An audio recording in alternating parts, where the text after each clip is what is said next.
the direction of Jacosa Bruce, Greater Auckland Chorus. We put together a team of My Trusted Soul. We came up with about 30 post-it notes, no talking. Everyone put up their own ideas and we slapped them all on the board. Yeah, and so then we kind of narrowed it down to a few and then talked about what it would take to kind of bring these to life.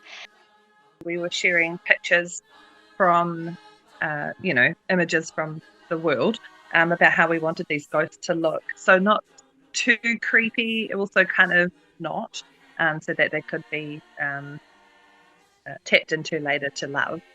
And just having them in white, and the chorus was allowed to wear anything bar white, just so that they really stood out. And the makeup was done by Anna, and Alexis is good with makeup too, one of the ghosts. Just that was also a refinement, so they didn't look like pandas coming on stage, because it's really hard to get the eyes right. Initially, it was just kind of a bit of op shopping, and our chorus costume person kind of saying, yeah, that looks reasonable, and help. There were several people who kind of, went collecting things, and then it was a bit of a team effort of what went on stage, and everyone just kind of pulled in stuff. For me, from the beginning, I thought it would be nice, because it was a retreat centre, the chorus was arriving to a retreat, we came on stage singing, coming on stage. And that's the concept of allowing the audience to arrive with us on retreat. And we had Ali doing all the talking. So she's actually our membership coordinator for the chorus, actual in real life as well. And she was just perfect for the job. When Fiona did the scream when the spider hit her on the head, spread of choruses across the stage was actually just given to us last minute by a theatre coach that we had come in for 3 hours. And she was like, are you allowed to do this in barbershop? And like spread across the stage and then stay there and start singing? And I was like, oh yeah, you can do that. The moves in Thriller was just something I threw at the ghosts one Tuesday night, and then they made it their own, which I loved about all three of those people, is they always put their own twists on it to creepify it more. And all of the ghosts' movements were purely them, natural as possible, how they thought it should go. So Something's Coming. Was Bev Sellers' arrangement. So from West Side Story, Leonard Bernstein. And that was because purely of the excitement of arriving at retreat and, it's going to be great and da-da-da. So it just seemed to match the vibe that we were going for. We already had it as a chart in our repertoire. So it was just easy to pick up and run with. Something's coming, don't know when, but it's soon. Catch the moon, one-handed catch.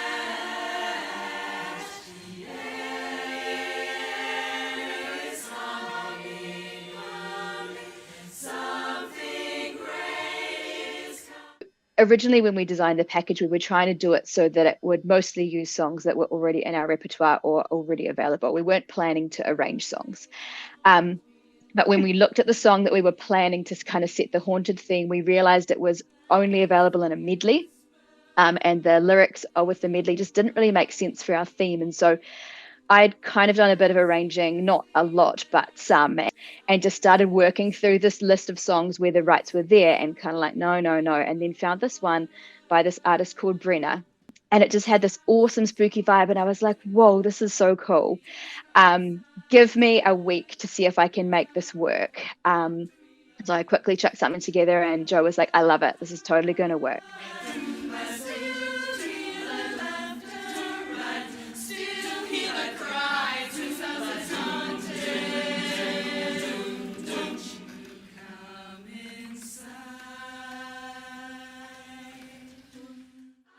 So we only did an excerpt of Thriller, which is written by Rob Temperton and arranged by Barbara McNeil. So we just decided on a very short bit of that, and also it was sufficient amount of song to sort of be like, these ghost people are funny, and the audience response on that was hilarious.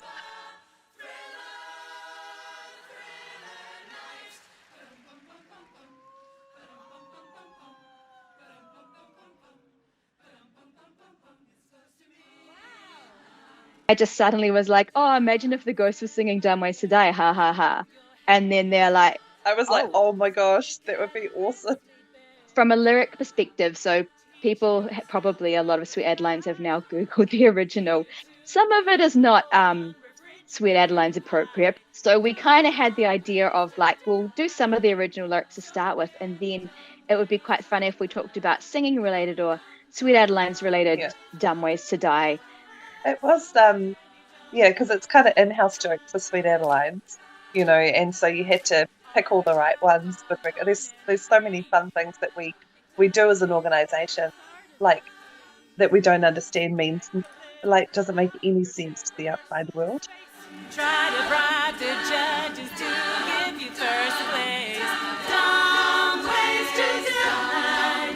So many dumb ways to die. Really dumb ways to die. So we love the ghosts, and we've now fallen in love with them. We're like, yeah, that was a pretty silly way to die. That was the intake that we took on it, and then now they're more, I guess, we just see them more as part of the family. And then they're like, they say that creepy line, we're never going to leave you. and then launched us into, if ever I would leave you, it wouldn't be in spring, summer, winter, or fall. So yeah, it just all worked. It was cool. I never would go. Your hair streaked with sunlight. I was just like so proud. Like, it was really hard to stay in the moment because I was busting with pride on the inside. So there was a couple of times that I literally had to pull my lips in and bite them and be like, oh my gosh, react to the story, not to the pride. So it was really quite a challenge for me to not be like smiling pretty much 100% of the time. And I was just so proud of the delivery from my team. And I was just like, it was a real struggle. When it happened, I personally wanted my chorus with me as fast as possible. Like, get up here. You need to be up here now. I need to hug you all. So I think we were all just so happy with the performance we'd put on stage. Genuinely, we were like, we put our best out there no matter what happens. And so as different numbers were called, like, we were like, okay, cool. And then, when second was cool, we were all just like, oh my gosh. And then when we heard our score, we like lost it, because our score has never gone up from regional to international, ever. This is Greater Auckland Chorus's best ever international score. And the reality set in that like we had actually done it, and having come all the way from New Zealand, it just kind of made everything be like, yes, we did it.